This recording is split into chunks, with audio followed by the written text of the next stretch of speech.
हैदराबाद ले जाओ। मैं बोला ठीक है। बोले आज के आज हैदराबाद ले जाओ, एयर एम्बुलेंस से हैदराबाद लेके जाओ।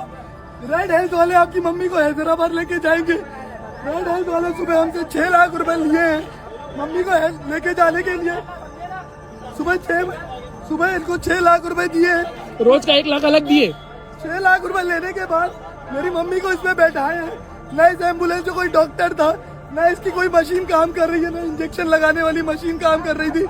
फिर ले देके हम एयरपोर्ट पहुंचे। 2 तारीख को एमएमआई नारायणा में एक महिला भर्ती होती है। इलाज को लेकर सांस लेने में तकलीफ होती है। महिला को 10 दिन अस्पताल में रखा जाता है, उपचार चलता है। 1 लाख रुपए पर डे इलाज के पैसे लिए जाते हैं, लगभग 10 लाख रुपए। और उसके बाद अंत में ये कह दिया जाता है कि स्थिति गंभीर हो रही है, इन्हें हैदराबाद शिफ्ट करना पड़ेगा। छत्तीसगढ़ के हेल्थ मिनिस्टर हैं, उन्होंने जांच के निर्देश दिए हैं कि भाई आखिर एमएमआई नारायणा में जो घटना हुई उस पर जांच होनी चाहिए और दोषियों को कड़ी सजा मिलनी चाहिए। मगर क्या सिर्फ ये एक घोषणा है? नारायणा अस्पताल से एयरपोर्ट जाने के लिए एक वैन एम्बुलेंस रहती है, जिसका एसी काम नहीं कर रहा होता है, अंदर के इक्विपमेंट काम नहीं कर रहे होते, और सवाल पूछने पर खिड़की बंद करके उन्हें एयरपोर्ट भेज दिया जाता है कि भैया जल्दी जाइए, आपकी फ्लाइट छूट जाएगी। जब एयरपोर्ट में पहुंचते हैं, वहाँ फ्लाइट में बैठते हैं, तो पार्ट 2 यानी फ्लाइट में घर वालों से बर्ताव ऐसा किया जाता है, पायलट सीधा सीधा बोल देता है भाई मैं घर के किसी एक सदस्य को लेकर जाऊंगा। रायपुर के एक बड़े अस्पताल एमएमआई नारायणा, इसकी कहानी कल हमने आपको दिखाई थी, किस प्रकार से एक पीड़ित जो है वो इस अस्पताल से, अस्पताल के रवैये से, रेड एम्बुलेंस के रवैये से परेशान होकर चीख कर गुहार लगाता है कि उसके साथ अन्याय हुआ है, उसके साथ गलत हुआ है।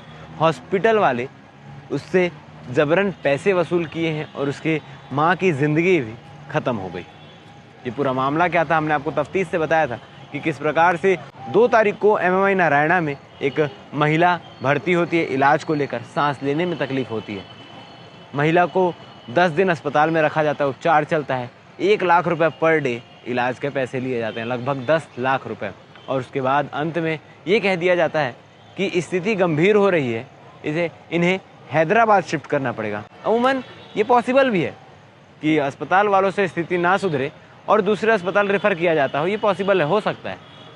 मगर रेफ़र किससे किया जाए? तो एयर एम्बुलेंस से। अब एयर एम्बुलेंस कहाँ से आएगा?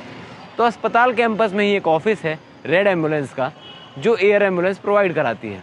उनसे बातचीत कराया गया, उन्होंने साफ तौर पर बताया कि 6,11,000 रुपये लगेंगे भैया, और इससे पैसे देने में आपको क्या क्या सुविधा दी जाएगी। वेंटिलेटेड एम्बुलेंस रहेगा, ऑक्सीजन रहेगा, तमाम इक्विपमेंट्स रहेंगे, एक डॉक्टर आपके साथ रहेगा और परिवार के 2 सदस्य साथ में जा सकते हैं इस एयर एम्बुलेंस में।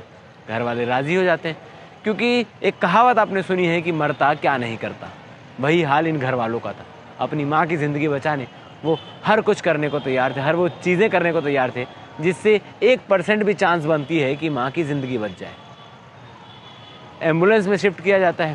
पहले नारायणा अस्पताल से एयरपोर्ट जाने के लिए एक वैन एम्बुलेंस रहती है, जिसका एसी काम नहीं कर रहा होता है, अंदर के इक्विपमेंट काम नहीं कर रहे होते, और सवाल पूछने पर खिड़की बंद करके उन्हें एयरपोर्ट भेज दिया जाता है कि भैया जल्दी जाइए, आपकी फ़्लाइट छूट जाएगी। जब एयरपोर्ट में पहुंचते हैं, वहाँ फ्लाइट में बैठते हैं, तो पार्ट 2 यानी फ्लाइट में घर वालों से बर्ताव ऐसा किया जाता है, पायलट सीधा सीधा बोल देता है भाई मैं घर के किसी एक सदस्य को लेकर जाऊंगा, 2 को नहीं लेकर जाऊंगा, बल्कि बोर्डिंग पास जो एयरपोर्ट से उन्होंने लिया था वो रेड एम्बुलेंस द्वारा ही प्रोवाइड कराया गया था, फिर भी नहीं लेकर जाऊंगा। घर वाले उसमें भी राज़ी हो जाते हैं कि चलो भैया एक ही जन चलते हैं। फ्लाइट में बैठने के बाद फ्लाइट टेक ऑफ होती है, तो बेटा सवाल करता है डॉक्टर से कि भैया ऑक्सीजन तो लगा दो, जिसकी कमी थी, जिस चीज़ के लिए अस्पताल में भर्ती थे इतने दिन से, वो तो पूरी कर दो।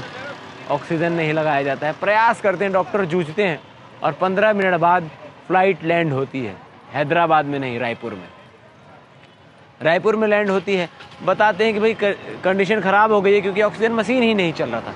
फिर बवाल शुरू होता है, घर वाले वीडियो बनाते हैं, रेड एम्बुलेंस का वीडियो बनाते हैं। पूरा हॉस्पिटल प्रबंधन जो है वो गायब रहता है, एम्बुलेंस प्रबंधन वो गायब रहता है, कोई सामने आने को तैयार नहीं होता है। इस प्रकार से पूरी धांधली की गई और एक जान चली गई। हमने कल रायपुर पहुंच के रिपोर्टिंग की भिलाई टाइम्स की टीम ने, और उसके बाद इस वीडियो को अपलोड किया। महज 21 घंटे में 55,000 लोगों ने इस वीडियो को देखा, 2,000 से ज़्यादा लोगों ने लाइक किया और 555 से ज़्यादा लोगों ने इस पर कमेंट किया। अब ये बात बताने की क्यों ज़रूरत आन पड़ी? क्योंकि जब हम कमेंट सेक्शन पढ़ रहे थे तो उस कमेंट सेक्शन के माध्यम से कई सारी चीज़ें निकल कर सामने आई कि लोगों के अंदर रोष कितना है इस प्रकार की हरकतों को लेकर, और उनके साथ भी आप बीती हुई है कि नहीं। तो कमेंट में कुछ कमेंट्स आपको बताएंगे कि लोगों ने क्या कुछ इस अस्पताल के बारे में कहा है। एक शख्स हैं मनीष जी कमेंट करते हैं, सबसे पहले तो डॉक्टर को भगवान और हॉस्पिटल को मंदिर मानना बंद किया जाए। भगवान ने आपको बनाने के पैसे लिए होते तो आप पैदा नहीं हुए होते, इसलिए आप हैं क्लाइंट और डॉक्टर है सर्विस प्रोवाइडर। ये सिर्फ धंधा करते हैं। आप जब भी हॉस्पिटल जाएंगे तो बनकर नहीं, मजबूत बनकर जाइए। ये मेरा पर्सनल एक्सपीरियंस है। मनीष जी अपने पर्सनल एक्सपीरियंस से बता रहे हैं कि मजबूर बनकर नहीं, मजबूत बनकर जाइए। इस वीडियो में जिस तरह से तकलीफ़ में है उसे समझ सकते हैं कि भगवान उनकी मम्मी की आत्मा को शांति देना चाहिए और हॉस्पिटल प्रबंधन क्या हरकत कर रहा है। दूसरा कमेंट है प्रीति रात्रे ने किया है, जब हैदराबाद गए ही नहीं तो पहले 6 लाख वापस करने चाहिए एम्बुलेंस के और बाकी हॉस्पिटल वालों की पूजा पाठ करनी चाहिए, तभी सभी पैसे वापस मांगने चाहिए। आजकल धांधली है पूरा। मेरी बहन भी एक लैब में काम करती है जहां रिपोर्ट बनाने के लिए हॉस्पिटल जो है लैब में भेजता है और लैब वाले जो हैं हॉस्पिटल को पैसे देते हैं ताकि उनके लैब में जो रिपोर्ट आए, उनके लैब में सैंपल आए और उनका धंधा चल पड़े।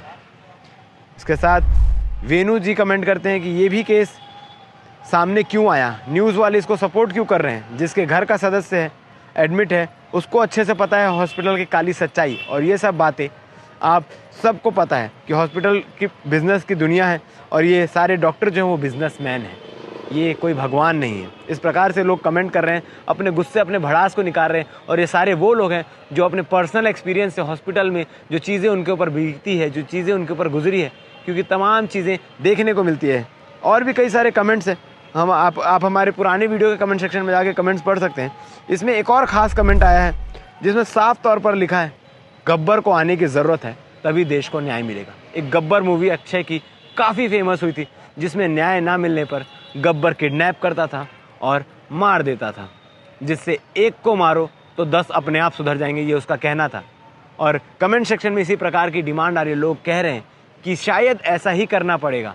इस पूरे मामले में जो छत्तीसगढ़ के हेल्थ मिनिस्टर हैं उन्होंने जांच के निर्देश दिए हैं कि भाई आखिर MMI नारायणा में जो घटना हुई उस पर जांच होनी चाहिए और दोषियों को कड़ी सज़ा मिलनी चाहिए। मगर क्या सिर्फ ये एक घोषणा है? क्या सिर्फ ये एक ऐसी ऐलान है जो परिवार वालों को संतुष्ट करने के लिए? कब तक जांच होगी, कब तक जांच रिपोर्ट आएगी और दोषियों पर कब कार्रवाई होगी? इस पूरे मामले पे भिलाई टाइम्स नज़र बनाए हुए क्या कुछ अपडेट है, हम आपको पल पल की अपडेट देने का प्रयास करेंगे। बन रही है हमारे साथ। धन्यवाद।